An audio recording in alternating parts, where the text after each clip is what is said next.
they were doing a 3-man, and Aldis was nowhere to be found. But we'll have to get to that after, because our guest is here, Vanessa. We got time. He is even in the gym. We don't have time for the NWA, right? We're interrupting his workout session. Maybe you can continue your workout. I'll call play-by-play.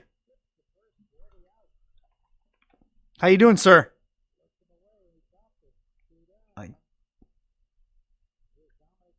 Can you hear us? I don't know. I can't hear you. We can't hear. His audio is not connected. Oh, there it is. There it is. Guys. That's What's okay. Up? No problem. How you doing? I was gonna say you could you can keep working out, and we'll just do play-by-play. Yeah, man. That's it. You guys could just call. We probably wouldn't be very good at that, though. No, that's all right. I wouldn't be very good at working out, so that's all right. How did you celebrate 420? Dude, perfect question. I fucking spoke up.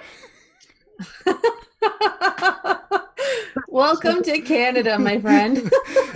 Check these out, eh? They're getting so fucking big. Look at them. I saw, I heard a past podcast with you, and you talked about your social media game, and that you'd rather do a holy shit dive off a ladder than compose a tweet. You don't even need to compose a tweet. You tweeted a picture of that garden that you have there, and that was solid gold. This garden? Mm-hmm. Yeah.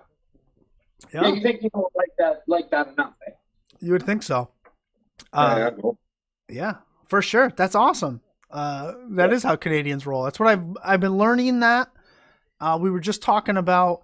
What was that shirt? The Super Kick shirt, Vanessa. The marijuana leaf and the Toronto Blue Jay parody. Yeah. Chambers Super Kicks. He smokes all the time. Yeah. Yeah. That's what this show's gonna turn into. We just got passed here, I believe, where I am in Where are you? I am a lower Canada. I am New York. Gotcha, right. So yeah, so they just passed something or other. I don't know. I'd have to ask my wife. She's the boss on that territory. Right. The moniker Diamond Tiger. How's that come about? So there was a guy who edited like indie wrestling videos in the early 2000s. His name's he was like a manager, Kyle Davenport. And he edited videos under Diamond Tiger Entertainment. Okay. And he would kind of like take a liking for like just different guys in the area. And Alpha One started calling me Diamond Tiger Kobe Durst in association with him. Nice. Yeah. Just kind of stuck. For me, when I heard it, I kind of thought like Diamond in the Rough with the Eye of the Tiger. Because I had never heard it either. Yeah. And it was like, why? Right. So they were kind of written in sense, but I like it. And it's stuck. Works. Vanessa loves it. You love that name, right, Vanessa? I do. I've never heard it before, so it stands out. Yeah, yeah. Wrestlers always need like cool, like what is a British bulldog? Like what's so British? Exactly. What's a Dynamite Kid? Yeah, what? Right? That's exactly. Like it's all fun. Like why sharp? What's so sharp about it? Yeah, the Texas Cloverleaf. It doesn't look anything like a clover. Or Texas. Yeah, or Texas. Exactly. Well, I picked the wrong voice for tonight. Holy cow. Oh, that's what I wanted to say. Is your Xbox gamer tag still just under 9 inches? Yeah, because I think you have to like pay to change it. No, I'm not gonna. Classic. I don't just under 9 inches, but like without the E, like inches. Yeah, it's classic. it's amazing. Best part about it. Oh well, no, that's not the best part. Anyways, the Canadian Click. Who consists of that? The Canadian Click. Yeah. Well, so I guess like the Canada car load is like. You have a hard time like fitting everybody in like one car, and I'm actually guilty of always wanting to just drive up by myself. So that leaves like one extra space for whoever wants to sit in my seat. But usually they convince me to sit in with them. So I guess like if if you're looking at Alpha One in Hamilton, you have like Ethan Page and Josh Alexander as the north. And then if you kind of fall under there, like I like to ride with like the Space Pirates, Space Monkey, Shane Saber. There's a guy who's become pretty close with Ethan Page, BMD, that I like to ride with. Mark Wheeler's always a good guy to have in the car. And then there's guys like Fight or Flight, or a good Canadian tag team, and they always have Alexi and Nicole that's with them, and Holden Albright's a good guy. Allegedly. Everybody else, but like there's all the Canadians really try to help each other out.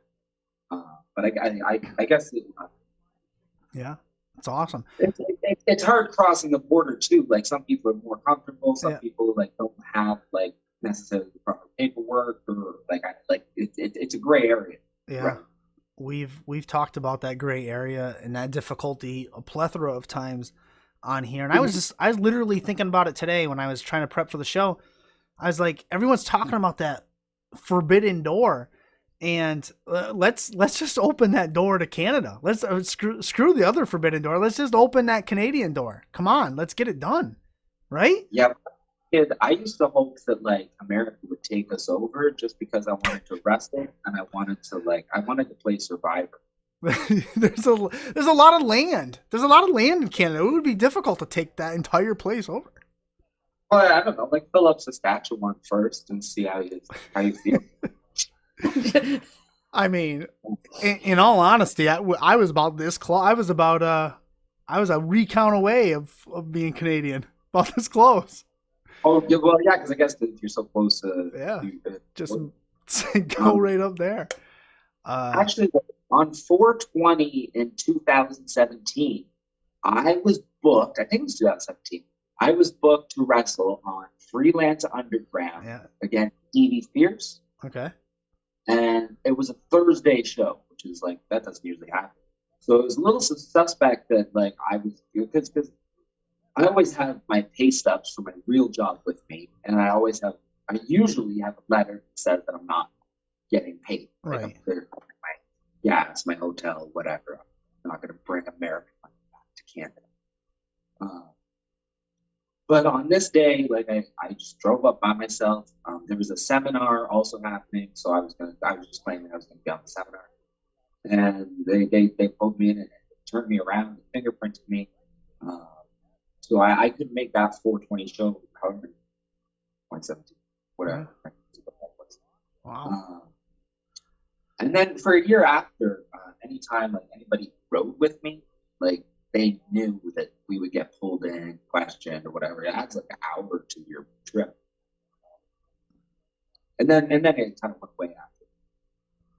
That happens. Does that happen every time?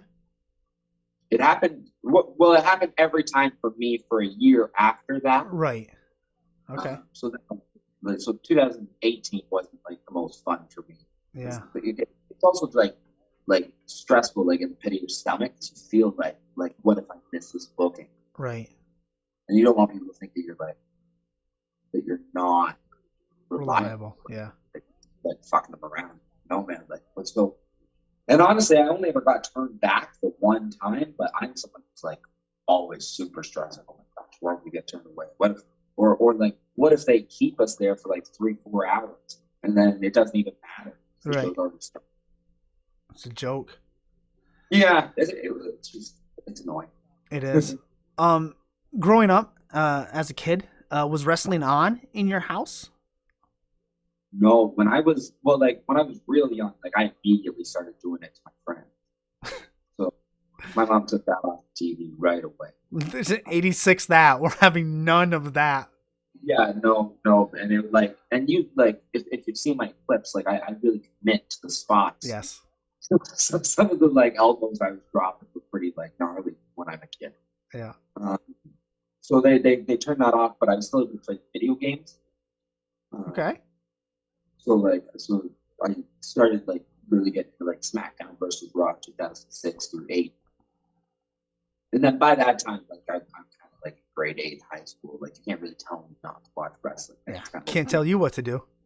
Well, it's a weird middle ground, right? Like you're not like a little kid anymore. I don't know, maybe some parents are like, no, we ain't watching wrestling in this house.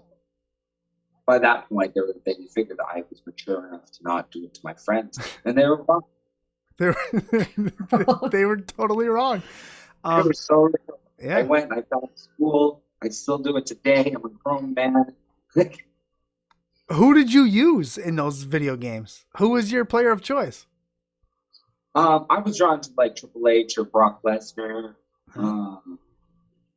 One thing that I noticed was that I like the ranking of the character in the video game had a direct correlation with how I viewed them on TV. Okay. So like if like Kofi Kingston had like a 76 in the video game, then you didn't like him on TV. Like, to face Triple H, who's like at a 96. I watched on TV. I'd be like, Kofi, you're such a joke. You're not gonna take Triple H. He's at 96, man. And your reversal rating's terrible. You ain't gonna counter that. Exactly. Like you really take it to heart. And honestly, I'm so like wrestling's weird in the sense like no, it's fake, except for that was real. Yes. So, and I'm so susceptible to that as a kid, and even as an adult now, I'm like, is it real? Like, I remember when I showed up to I'm 15 when I first started wrestling school. When I show up and I'm waiting for them to sit me down to be like, all right, kid, so it's not real. And that conversation never happened. Just assuming that I knew. You never do that. Never tell them that. So I guess it's fake. I guess it's pretty much not real, right? Like allegedly. Allegedly, still no one told me. How do I know? So at 15, you go to your mom and you tell her, I want to start training. Is she behind you? What does she think? You're a crazy kid. You're in grade 10. You have to take there's a civics and careers class. Do they do that in America? I think I don't know. So it's like a government. It teaches you your government structure and stuff. We have government classes in America. They suck. It's like social studies kind of idea. That sucks too. So half the semester was civics, where you learn government, and the other half was careers, where you had to like talk about what career you want. And my teacher, well, what do you want to do? So I want to be a pro wrestler. So they make me look up 3 wrestling schools. Okay. I look up like WWA 4, wherever that is. Like, is that like Atlanta? Yes. Sounds like. I think I look up Florida Championship Wrestling, and I look up Squared Circle Wrestling in Toronto. Okay. And when you go to the website, when I went to the website, they just so happened to have like a free like weekend tour, like promotion. And it was weird because it wasn't a website that like Rob Fuego, my original trainer. Yeah. Wasn't a website that he like updated often, but he just so happened to like have a promotion that weekend. And so I convinced my mom to take me down. Wow. Yeah. And it was about 3 hours from our house. But she took me down because like she was always up for stuff, very supportive. Nice. And I was never good the way I was good at wrestling. What was that? I was never good at anything the way I was good at wrestling. Like I had tried like watercolor art, or like I was like doing musicals, or like I'd play like this sport or that sport. But when I was like wrestling, like she watched the whole class, and it was pretty clear that I was at the top of like that class. Okay. Very quick. So that kind of led her to like. I showed up with a couple of friends from my high school. After a few months, they had all quit. And you were still there. Which is kind of like my mom and sometimes my dad would drive to wrestling training by myself. I said earlier you have a bunch of holy shit moments. I watched several today. A lot have to do with ladders. Whether you're getting thrown off of a ladder or a scaffold, almost missed the entire table, or you're pile driving people through off of ladders, which I think needs to be used more often in wrestling, because it's just, like I said, a holy shit moment. So I am probably assuming that triple threat ladder match from WrestleMania 2000 influenced you tremendously. Yeah, that one. Gregory Iron tweeted the other, like maybe a couple weeks ago. Mm-hmm. He said these people don't exist, and he takes out like Ricky Steamboat, and right, The Rock, and a bunch of people, and he goes, "What match is the best match at WrestleMania now? If these people never existed?" And my reply was that match, because that was like that was my favorite match when I was a kid. You're right. So yeah, the Big Bob, like something about it just like.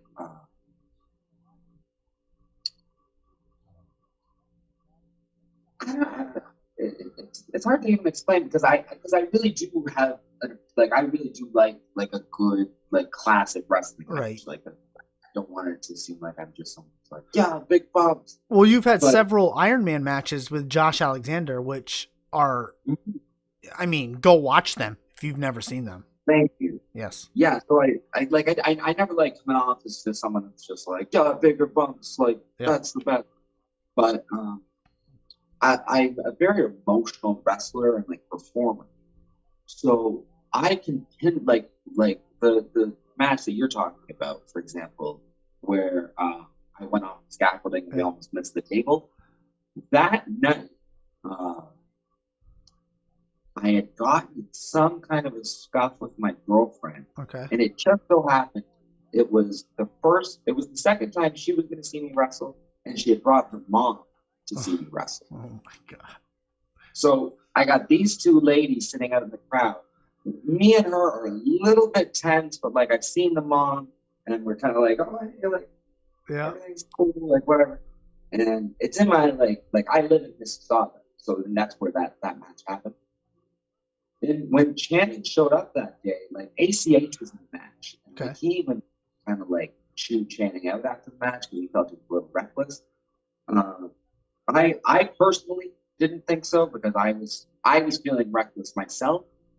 And sometimes when two guys just kind of like get in there and you're like, bro, are we doing this? And you're just like, yeah, man, we're doing this. Like, all right.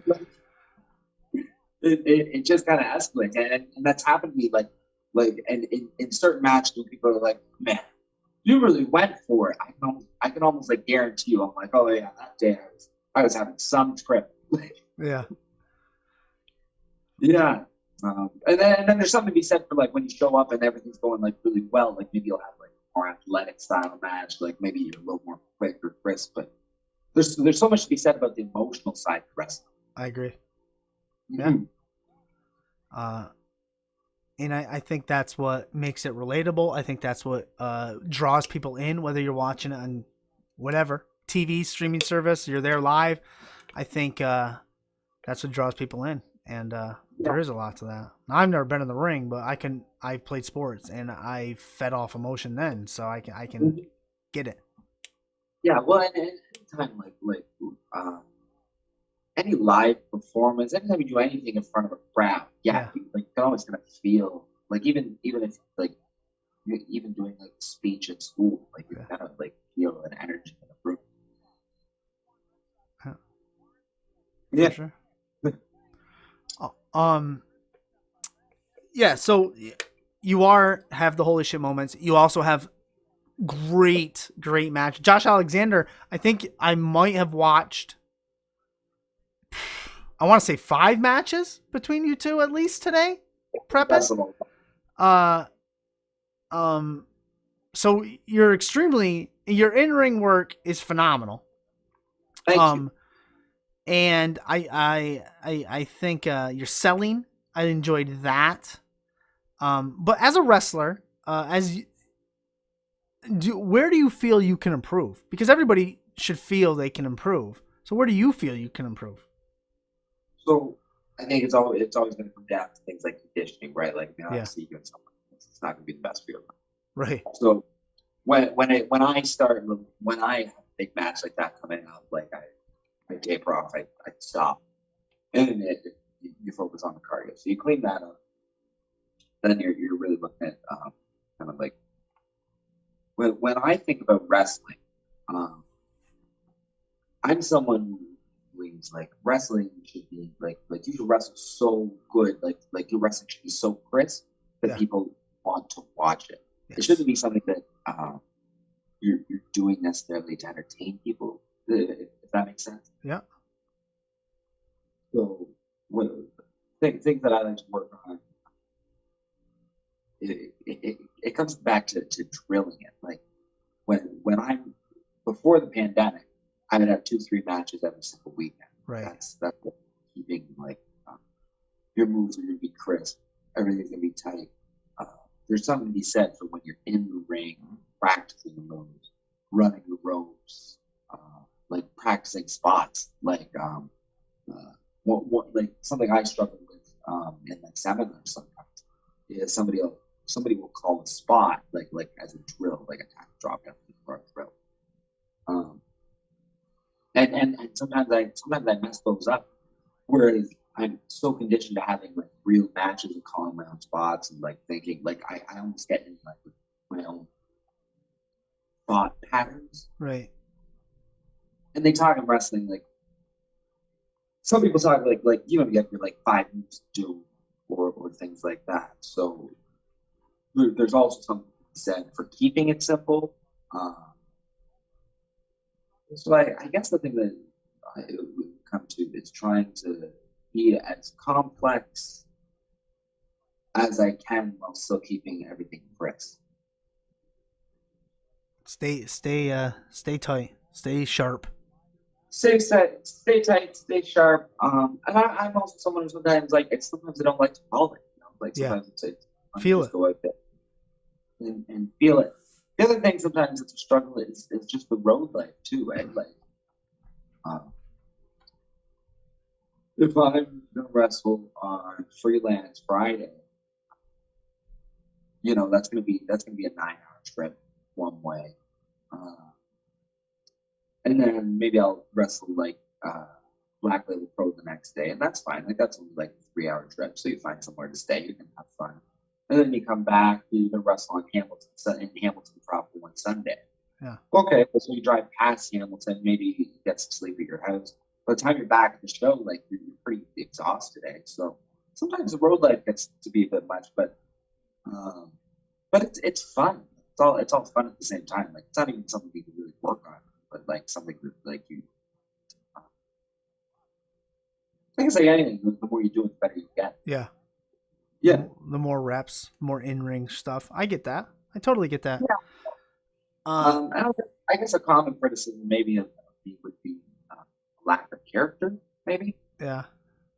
Like one question I get a lot is like, what's a diamond type? Right. What's a diamond type? Leave me alone. But I think more like people watch interviews like this. If somebody really is dialed in career of Kobe Durst, or somebody's actually like watching like you know like they know the promotions I work for, they're gonna watch my matches, they've seen my promos. There's a character there. It's not like anybody's just like a plain person. Like everybody's like complex and nuanced. Some people are a little bit more animated, though. And maybe some people like that. Like I've never been someone who's like gone to the animated person. I've always been more someone who's been drawn to like more of a character, like a real person. Yeah. So you say being more like a Ciampa, like a Tommaso Ciampa, Timothy Thatcher kind of guy? Ciampa, like my favorite character, my favorite wrestler growing up was Miz, right? Who is that? The Miz. Okay. He was my favorite wrestler growing up because he was awesome. He was awesome, right? He called himself the Chick Man, like in high school. Yeah. Just like the audacity of doing something like that. But it's not like he had his face painted. It's not like he was like, yeah, you know, like I'm gonna pin you 1, 2, 3. Like it wasn't like that. Well, his character evolved. Mm-hmm. Yeah, you can see it, right? Yeah. But you're not gonna get like evolution like that if you're. To me, you're not gonna see an evolution like that if you're very sticky or very animated. You going to get a different, or like a more thought out process. I don't know. Well, you're not typecasted. I think if we look at it in the world of acting, like, but he always went back to the chicken story. He ate chicken in the locker room, but he got thrown out. Yeah. Right. That actually happened. Yeah. Like that. He didn't sit and say like, I know. What if the Miz character ate chicken? Like, no, he didn't chicken. He got his ass. He got some crumbs on the guy's thing, and they threw him out. Yeah. Right. Like, I have stories like where I was wrestling, but here, like this is something that happened. I was wrestling for AI. I think it was the first time I ever got booked for them. And it wasn't at their usual venue, at the big school. It was at like this bar venue they were trying it. So they put me in there. It was a 4-way match. It was me, Brent Banks, Cloudy, and Facade. It was a great match. There was some spot where Facade jumps over the off the top rope, over the guardrail, and on. And in the heat of the moment, there was a kid who I was worried about getting hit, and I moved out of the way. Some say that I shoved him a little bit aggressively. I don't know. I've never seen the tape. I probably did. Honestly, it's my fault, my bad. And the kid was the child of the person who owned the venue. Oh. And the person who owned the venue wasn't very happy about that. And so I walked to the back. I don't even know that happened. I well, and the second I walked through the curtain, Ethan Page is there to scold me and say, like, who do you think you are for pushing a kid? Like, what the hell got into you? What is your problem? You're going to go out there, you're going to apologize, right? And that's like, obviously that's different than like the Miz falsely being accused of like spilling crumbs on something. But like that's like a real actual thing that I can be like, oh yeah, I did that. Like my person that I look up to, my veteran wrestling, called me out, right? So it's things like that. Like things like that are going to build you in wrestling, kind of like shape you as a character, as a person. It's going to mold you. Yeah. Right. For sure. This pandemic has sucked for everybody everywhere. But has there been any new skills you've picked up during this pandemic that you can use in the ring or translates to in the ring at all? Yeah, well, like, for example, like I never had a work but before the pandemic, so I feel pretty good about like when I come back. Nice. So pretty tip-top condition. I started working out. Like I'll wrestle at Super Kick every so often. They've been doing like unlisted shows on YouTube. Yeah. Super Kick Unlisted. So just like no audience shows, and that's always fun to kind of like hone your craft and do that. I worked with like I played Chris Jericho and sort of Dark Side of the Ring. That was kind of fun. Oh, I didn't know that. I didn't have that written down. That's cool. Yeah, it's the episode. It'll be the one about Johnny Canine. Okay. Who was, for those who don't know, Johnny Canine was a Hamilton professional wrestler who allegedly murdered 2 people and definitely blew up the Hamilton police station back in the day. So this is in the new season coming out, season 3. That's in the new season, yeah. So and I guess Jericho lived. No, wow. During Stampede, and Jericho, like I saw the footage, he tells a story. Johnny Canine always wanted to pull his weight, and pulling his weight was doing the dishes, but he was very bad at doing the dishes. So then me and this big jacked up dude, he looked just like Johnny Canine. Yeah. We're filming like some scenes of like us like doing the dishes, right, and taking the trash and stuff. So that was kind of cool. Like I never done something like that. So just any work in front of the camera is always fun. And I worked with like some of the guys in Ontario who started. There was 2 little companies. One was called Go Hard Pro. I think the Holden Albright started. That degenerate. The Von Vertigo. Yeah. Yep. Gabriel Fuerza started. So that was fun, just kind of doing like some fun stuff with them. the rest of the pandemic, like the back to like you don't have to ring, you're just kind of doing some fun stuff. So yeah, we've had a whole. I was gonna say we've had. There's a bunch of places too, though, in Ontario just to like train. Like Rip Impact has a little place in Hamilton that like through the pandemic, like Ontario has been in different like stages of like being able to go to gyms or not to gyms. Yeah. So I have stopped in at some of those places and hope to stop it. But yeah. We speaking of Dark Side of the Ring, we saw they just released the trailer for the first episode, which is on Brian Pillman. Do you know? I was watching that today. What's that? I was watching that today. Yeah. Do you know who played who was playing Pillman in those little like dark scene vignettes? Channing Decker, the guy that threw me off the scaffolding. I didn't know that. We were trying to figure it out. Yeah, you know what I said to him the day that he was on set the same day that I was. Okay. I think he was on set a few days. I was on different but because he also played Chris Benoit in another season, and I think they put him in the mask, and I think they had him play like Buddha or something like that. Okay. Something. But I made a joke to him. I said the reason that they keep using you is so that when Dark Side of the Ring season 12 comes out, we'll have all this footage of you already. Yeah. That's a chance. It's just a joke. For sure. Oh, it's funny. Yeah, we were trying to figure that out. Who played that? That'll be great. That's awesome. Yeah, he did a good job. He looked at it. A couple more questions here. Not wrestling related. Sure. But I have to know them. And the first one is, did you ever finish watching all of Friends? Yeah, I did. You did get back to it because I was listening to a podcast earlier and you had started it and stopped. Yeah. No. I did commit. I got to see like my favorite would be like when Ross was screaming like we were on a break. Yes. Like that's fun. And then spoilers for anybody who's listening. Spoiler alert. Yeah. The show's been off the air for like 12 years. Hey. Finish it up. Guys, I did. Because what is it? Monica ends up with Chandler, does she? Yes. Yes. Right. I think. And Ross and Rachel never get back together. No.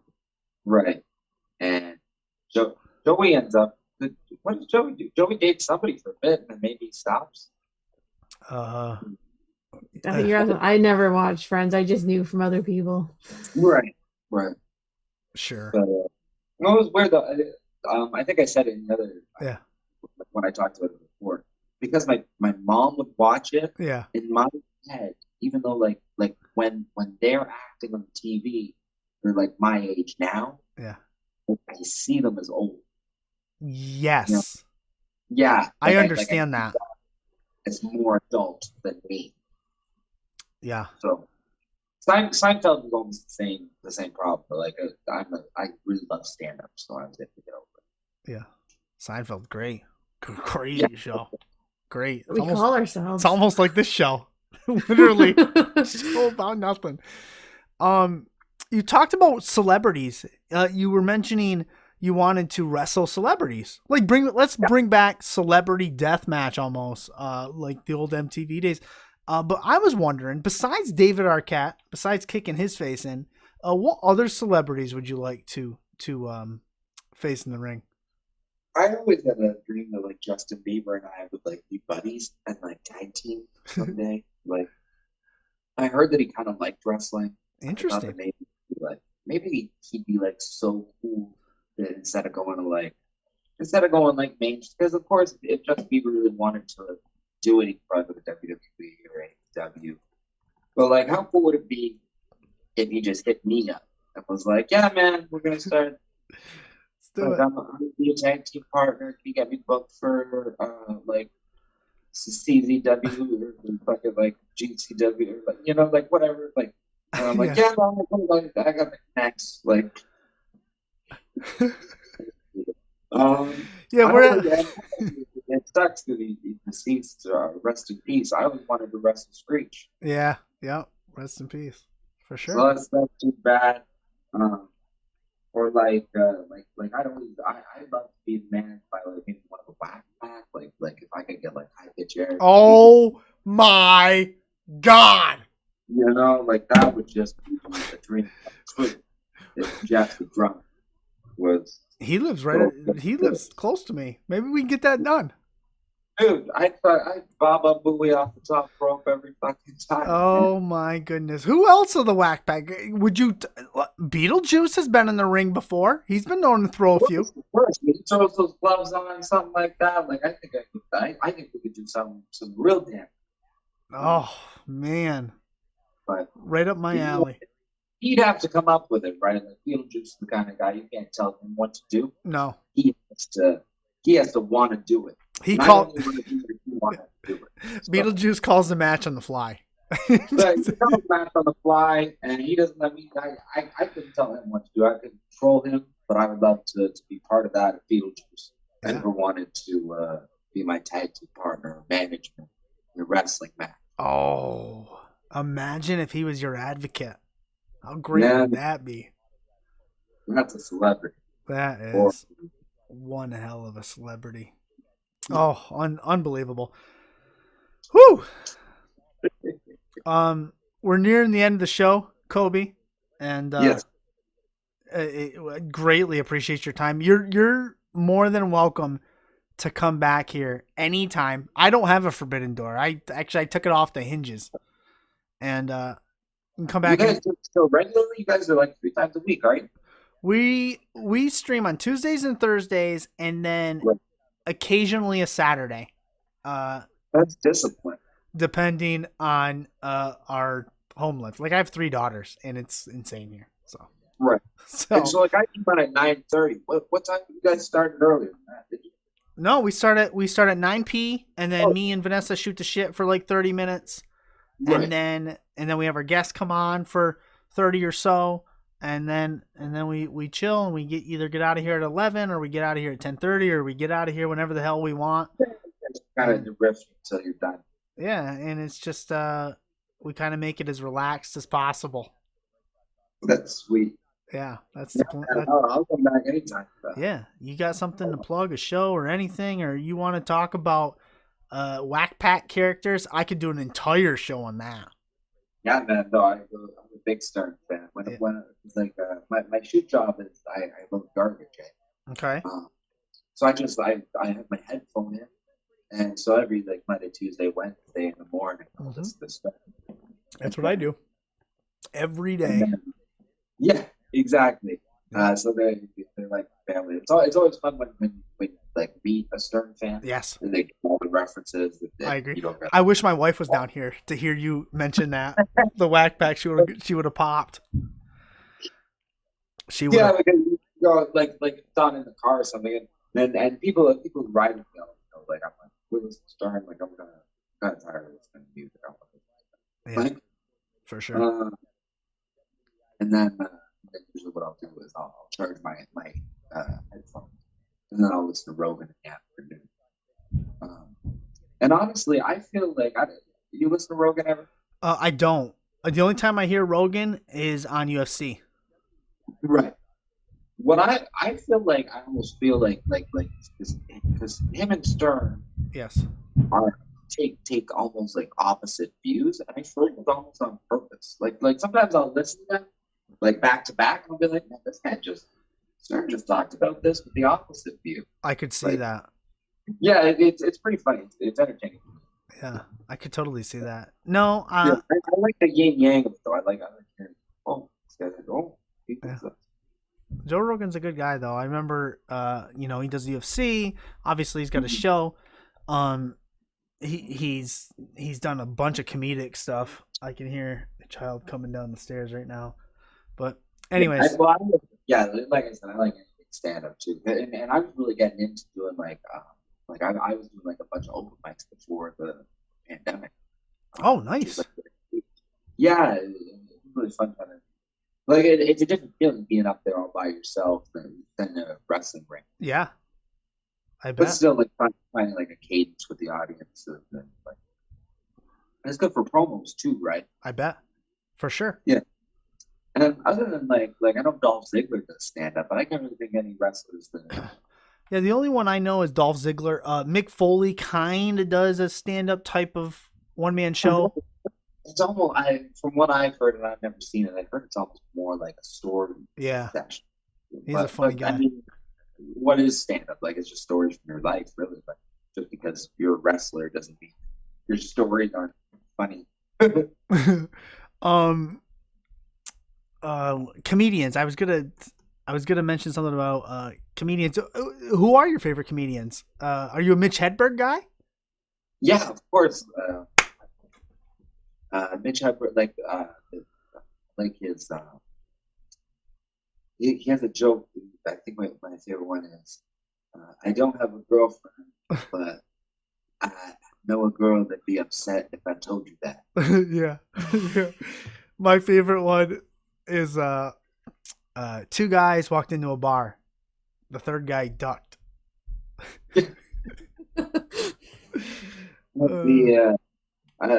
We can say that's the way, but like, yeah.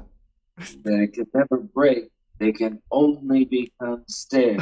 Yeah, right. Sorry for the convenience. Oh gosh. I tell you right now, if anyone listening to us right now has never heard Mitch Hedberg, just go and listen to him after this show, obviously, but just go and listen to Mitch Hedberg because it's so good. So good. And it's like Rest His Soul, right? Yeah. Rest His Soul. Oh, yeah. About Hedberg, like people give me a hard time about smoking weed. Like, right. Probably nobody really does. Maybe it's all in my head. But, and like weed isn't really like a drug, right? Like we just like this weed. But like Mitch Hedberg, like was known for like his heroin, yes, right? Yeah. And there's something to be said for like the artists. And when you think about wrestlers, like we're talking about Dark Side of the Ring too, right? Yep.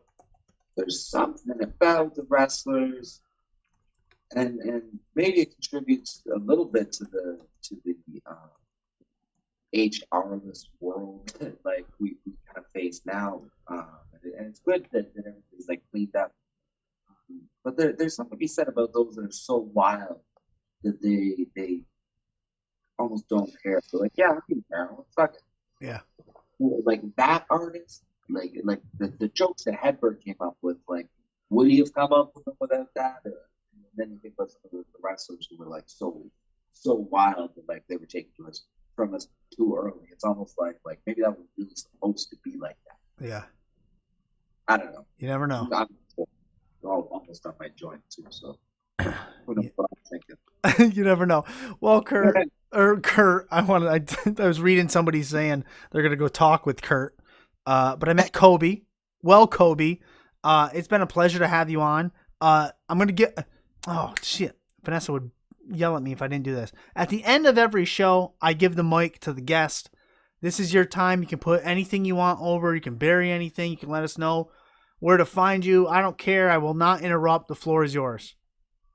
Yeah, man. I just said I really enjoyed my first appearance here on the show. Yeah. I look forward to being regular. We'll come back. We'll shoot the shit. I really want to issue you a formal invite to, if Beetlejuice, High Pitch Chair, Jeff the Drum, Marfon Mike. Or even if maybe Captain Jenks wants to come. Oh my goodness! And come manage me as soon as the borders open up. Maybe we can do some real pro wrestling, get them paid, and get me signed. There you go. For sure. It can happen. We're going to get it done. Someone needs to clip this and send it to JD, and he'll play it on the show. We can get it done. Perfect. Thanks. Kobe, it's been... Go ahead.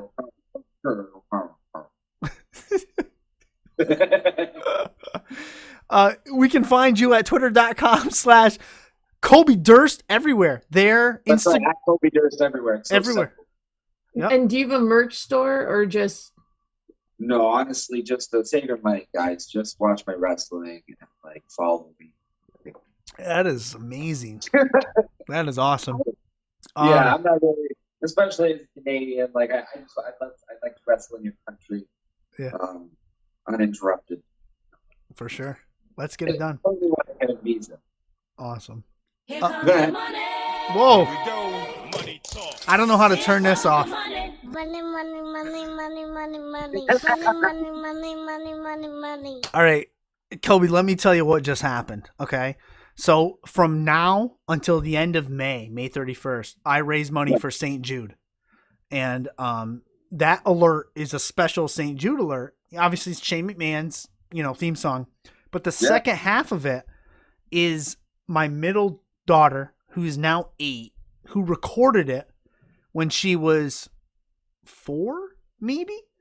So thank you to whoever just donated to St. Jude and for really throwing. Also, when you get a donation, that goes on. Yeah, so every time somebody donates, that will go off. And so yeah, thank you everybody. Thanks for the donation. Yeah, for sure. Supporting St. Jude, let's put them over for sure. And let's put Kobe Durst over. Check him out. Check all his socials out. You heard him. He's gonna be back on the show. I already know it. I can feel it in my blood. Thank you for giving us your time tonight, and go water your garden. I don't know. What do you? Yes, awesome. Thanks, guys. Have a good one. I'll talk to you soon. Yeah, anytime. Have a good night. Have a good night. There we go. Awesome, Vanessa. I honestly didn't know what to expect because I've seen him wrestle a couple times, and I'm like, oh, he's so good, but I've never heard him talk. So I'm like, How can you top that?